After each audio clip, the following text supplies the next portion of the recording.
ফুচকা বানানোর জন্য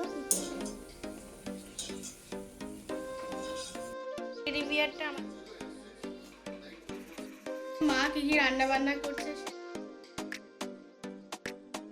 hello everyone, তোমরা সবাই কেমন আছো? আশা করছি তোমরা অনেকেই সুস্থ আছো আর সাবধানে আছো। আমরাও বাড়ির প্রত্যেকে খুব ভালো আছি।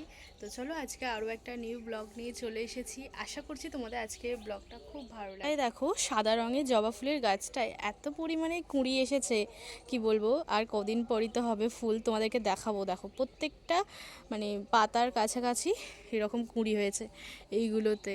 আর গাছটাও বেশ বড় হয়ে গেছে। এই গাছটা মোটামুটি 1 বছরের গাছ, মানে এর আগের বছরে বর্ষাকালে লাগানো হয়েছিল, তার মধ্যেই এত বড় হয়ে গেছে। চলো, আর এইখানে গাছে তো টমেটো বেশ পাকছে। এই দাও, কালকে একটা তোলা হয়েছিল, আবার আজকে ওখানে বেশ হয়েছে আর টমেটো। আর এই দিকে কাঁঠাল গাছে সেরকম কোনো ফল আরে আসেনি, কারণ সেরকমভাবে যত্নই হয়নি কাঁঠাল গাছগুলোতে। তো ভাবছি এবার সার আরে পরিমাণ মতো দিয়ে গাছগুলোকে বড় করতে হবে। আর জবা ফুলে তো প্রচুর কুঁড়ি এসেছে, কি বলবো। আর এইদিকে তো পরশু দিনে এত পরিমাণে মারাত্মক ঝড় হয়েছে, সেই জন্য প্রচুর তো আম তলায় পড়েও গেছে, এখনও আছে প্রচুর আম। তো যখন আম যেদিন পারবো সেদিন তোমাদেরকে দেখাবো। খুব সুন্দর হয়েছে, এবারে প্রচুর আম তো পাবোই আমরা। মা কী কী রান্না বান্না করছে সেগুলো তোমাদেরকে দেখাবো।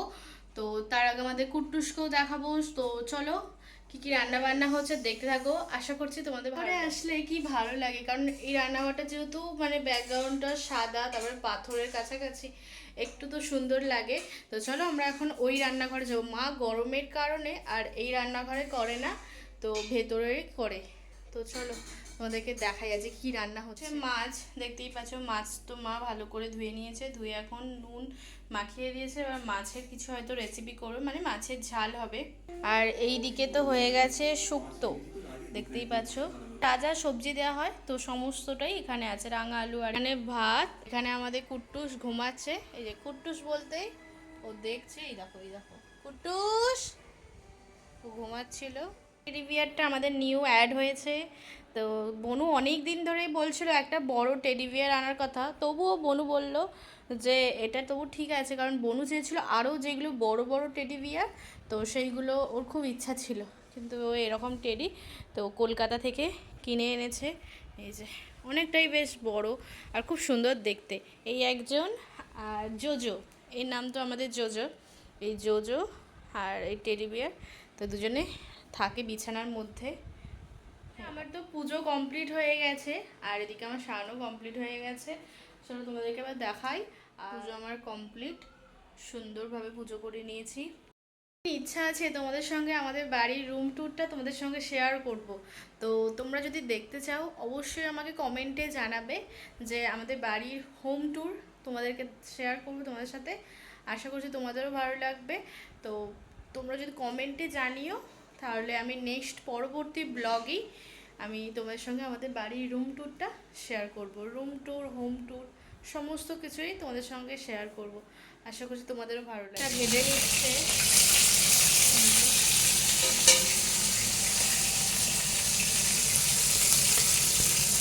এদিকে মশলাও রেডি করে নিয়েছি। সর্ষে, জিরে, আদা, শুকনো লঙ্কা, হলুদ আর হলুদ থেকে রান্না বান্না করে নিয়েছে। আর আমিও মায়ের সঙ্গে যাচ্ছি। আজকে একটু যাচ্ছি উলুবেড়িয়া, একটু দরকারে যাচ্ছি, কারণ সামনেই পয়লা বৈশাখ ছিল, সেই জন্য টুকিটাকি কিছু কেনাকাটা। আর উলুবেড়িয়ায় এসেছি, আর নদীর ধারে যাব না তা কি হয়। এর আগের দিন গিয়েছিলাম, তো তখন নদীর ধারে তো যাওয়া হয়নি, সেই তখন বিয়েবাড়ির জন্য কেনাকাটার সময়। তো এখন এই জন্য দুপুরবেলার টাইমে একটু এসেছি, তো একটু নদীর ধারে একটু বসলাম, একটু আইসক্রিম আরে খাওয়া হলো। তো এরপর বাড়ি ফিরবো। তো বাড়ি ফিরে একেবারে লাঞ্চটা করে নেবো। আর কি ভালো লাগছে, নদীর হাওয়াটাও খুব সুন্দর দিচ্ছে, আর দূরে দূরে নৌকা, বোট, জাহাজগুলো তো খুব সুন্দর লাগছে। বাড়ি ফিরে এসেছি, আর এখন মা তো খাবার বেড়ে দিয়েছে। তো চলো, আজকে তো রেসিপি তোমাদেরকে আগে বলেই দিয়েছিলাম যে আজকে শুক্তো আর তার সঙ্গে মাছের ঝাল। তো শুক্তোর মধ্যে সমস্ত রকম সবজি থাকায়, আর আমার ফেভারিট হচ্ছে বড়ি। শুক্তো যদি একটু বড়ি থাকে না, খুব সুন্দর খেতে লাগে। তো চলো খাওয়া দাওয়া করে নিই। এদিকে মাও নিয়ে নিয়েছে, রেডি করে নিয়েছে। তো চলো খাওয়া দাওয়া করে একবার সন্ধ্যাবেলায় তোমাদের সঙ্গে কথা বলছি। সন্ধ্যাবেলা একটা স্পেশাল জিনিস বানাবো তোমাদের সঙ্গে, আশা করছি শেয়ার করব, তোমাদেরও ভালো লাগবে। ফুচকা বানানোর জন্য কি কি নিয়েছি তোমাদেরকে সেই মানে আলু চাটটা করব, সেই জন্য কি কি নিয়েছি বলে দিই। তো এখানেই দেখছো যে 2 দিন আগে আমি ছোলাটা ভিজিয়েছিলাম, ঠিক এই রকম অঙ্কুর বেরিয়েছে ছোলা থেকে। আর তারপরে এখানে আলুটা নিয়ে নিয়েছি, এটা সেদ্ধ করে নেবো। আর এখানে আছে তেঁতুল, তো তেঁতুলটাকে আমি ভালো করে ভিজিয়ে দিয়েছি। তো এটা তেঁতুলের চাটনি করবো। এখানে একটু আছে ধনেপাতা, কাঁচা লঙ্কা, পেঁয়াজ আর লেবু। আর তার সঙ্গে আমি এদিকে কড়াইয়ের মধ্যে করে ফেলেছি হচ্ছে, বলে দিই, তেজপাতা, ধনে আর জিরে। শুকনো লঙ্কাটা আমি এই মুহূর্তে খুঁজে পাচ্ছি না, সেই জন্য আমি দিইনি। এটা ভাজা হয়ে গেছে, এবার ঠান্ডাও হয়ে গেছে, এবার শুধু ভেজে মানে গুঁড়ো করে নেবো। তো তেল তো এদিকে গরম হয়ে গেছে। আমি এই বাজার থেকে যেই ফুচকাগুলো পাওয়া যায় তো সেইগুলোই কিনে এনে এখন তেলে তো ভেজে নিচ্ছি। আর এইগুলো এতটাই ভালো, মানে গোল গোল পুরো সাইজের হয়, পুরো তো একদম বলের মতো। তো চলো তাড়াতাড়ি ফুচকাগুলো বানিয়ে নিই, বানিয়ে তোমাদের সঙ্গে পুরোটাই শেয়ার করবো আজকে রেসিপিটা। চলো তাড়াতাড়ি এগুলো বানিয়ে নিচ্ছি। আর আজকে তো আমি সেরকম টক জল বানাবো না, কারণ তেঁতুলের ওদিকে চাটনিটা বানাতে হবে।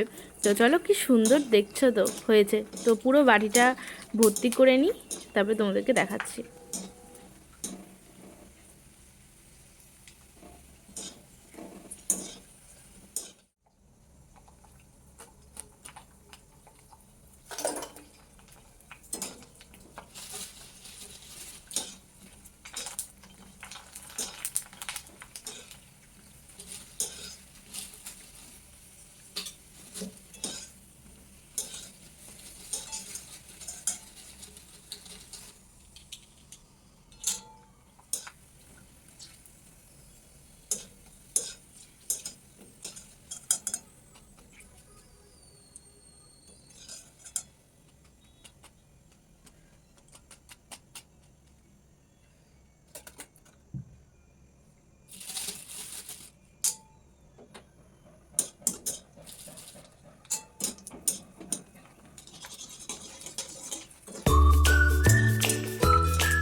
ফুচকাগুলো করার পর আমি আলু মাখাটাও তোমাদের সঙ্গে শেয়ার করেছিলাম, কিন্তু ভিডিওটা আমার ডিলিট হয়ে গেছে, তো সেজন্য ফটোই শেয়ার করছি। তো আলু মাখার মধ্যে যা যা উপকরণ লাগে তো সমস্ত কিছুই আমি এতে অ্যাড করেছি, মানে চাট মশলা থেকে ওই মশলাটা যে বানালাম সেটা। আর চাটনিটা হচ্ছে নর্মাল তেঁতুলের পাল্প আর চিনি, একটু কাশ্মীরি লঙ্কা গুঁড়ো, একটু রেড চিলি পাউডার, একটু সামান্য পরিমাণে নুন দিয়ে চাটনিটা বানিয়েছি। আর তোমাদের কেমন লাগলো বলো। যেদিন ফুচকা বানাবো অবশ্যই তোমাদের সঙ্গে শেয়ার করবো।